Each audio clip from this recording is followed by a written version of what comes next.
Hi, and this is the second part of the Sig Sauer P226X5 review, and today we're going to be focusing mainly on the accuracy of the pistol in different shooting modes.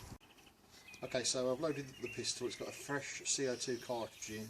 I'm just going to take a few shots at the target, taking as careful aim as possible, and the distance we're shooting at is 10 metres. I want to shoot all of these shots single action, so I've already loaded it, so I'm locking the hammer and I'm going to be shooting all shots single action. I'm going to be shooting 2 groups of 5 at the target.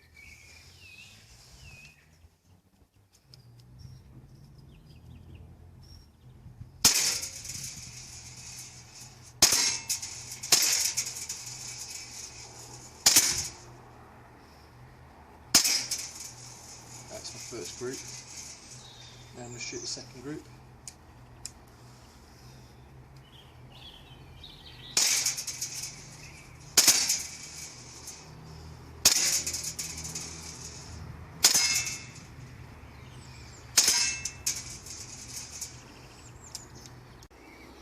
Okay, I'm shooting now from a kneeling position with the pistol on rest to give it a bit more sense of the true level of accuracy.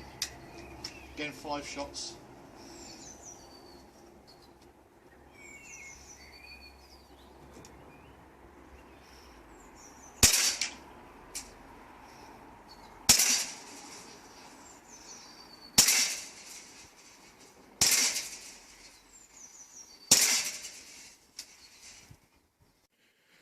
Okay, so that's my 3 5-shot groups. They were all taken with the same C02 cartridge. They were all taken with a little bit of a break after each one to make sure that the gas recharged. I think my first group is probably as good as my third group, which is the one that I aimed with my arms leaning on the chair. My second group was the least good, but they're all sort of, you know, around about where the target is, and I think I tend to go a little bit low and to the left. That's pretty much what I tend to do when I'm shooting.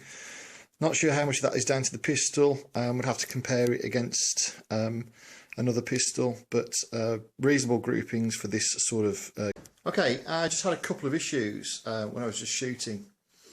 It is very cold outside, and I think that is a bit of a problem for this gun. I was finding that even shooting one-off sort of shots, you know, 2, 3, 4 shots, and then taking a little break, I was still getting through gas cartridges really quickly, 2 magazines worth. And at the end of the second magazine, I was getting some operational problems with the pistol where it would cycle and reload, but not to the extent that it would actually cock the hammer. So I was having to sort of double tap on the trigger to actually get 1 BB firing out. Now, I'm pretty sure this isn't a problem with the gun. I think it's a problem with the power of the gas, because when I've tried it before, the gun seems to work okay. Now, it's possible that there's a problem with the magazine, but without another magazine to test, it's difficult to point that out or not. But I am going to try it again on a really warm day, if we ever get one this year in the UK, and see how that goes, see if that makes a difference, because the performance of it today was quite disappointing. Okay, so field stripping this gun then. I'm going to try and do this while holding the camera, so I'll do it stage by stage. And the first step is obviously to make sure that the pistol is clear and empty and safe, and then rotate the takedown lever, which is positioned just above the trigger. Rotate takedown lever, which is positioned just above the trigger. Rotate that 90 degrees down while the slide is in the fully locked back position. Okay, so the slide fully locked back, and then rotate the decocking like so, and then the whole of the top slide will just slide free from the receiver to reveal the top slide, which contains the spring, barrel and all the bits and pieces. And then the lower receiver, obviously trigger, magazine well, etc. As far as maintenance goes, I think be very careful that you know what you do. Okay, and that is the pistol fully disassembled, certainly as far as I would like to take it apart anyway.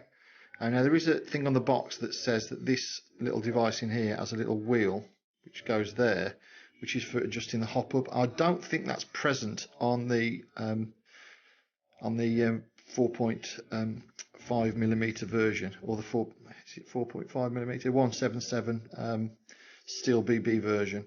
I think it might be present on the airsoft version. Okay, so putting it back together, the first thing that goes in is the barrel, like so, followed by the, I suppose I should say that was the barrel sleeve. This is the actual barrel,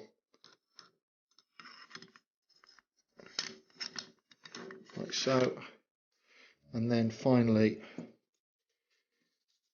the spring and the spring guide.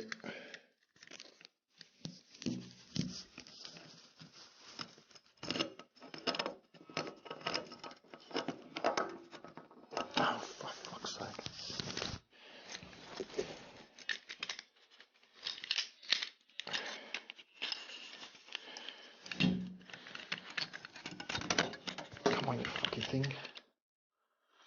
That's it. Yeah, sorry I couldn't film that with one hand, and my assistant has buggered off. So that's now completely put back together, and all you need to do now is slide the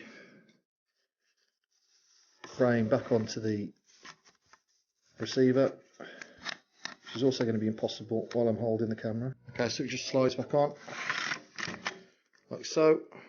Then you return the slide all the way to the rear, and return the takedown lever to its normal, like so, and then release the slide, and then be back to normal. And just and it. So overall, I think I really like this pistol. I certainly like the way it looks. I like its operation. It's very realistic. Feels really good to shoot. It's pretty accurate. Have got a few issues with the power and how quickly it goes through the gas, and I think that could be down to the fact that I've been shooting in very, very, very cold weather. So when a warm day comes along, I might post an addendum to this video, and we'll see how it performs. Anyway, I hope you've enjoyed it. I certainly think it was worth the money, and I would highly recommend this pistol to anybody who likes shooting C02, and it's a very good blowback pistol, frantic target shooting. Thanks very much, hope you enjoyed it, and see you on the next video.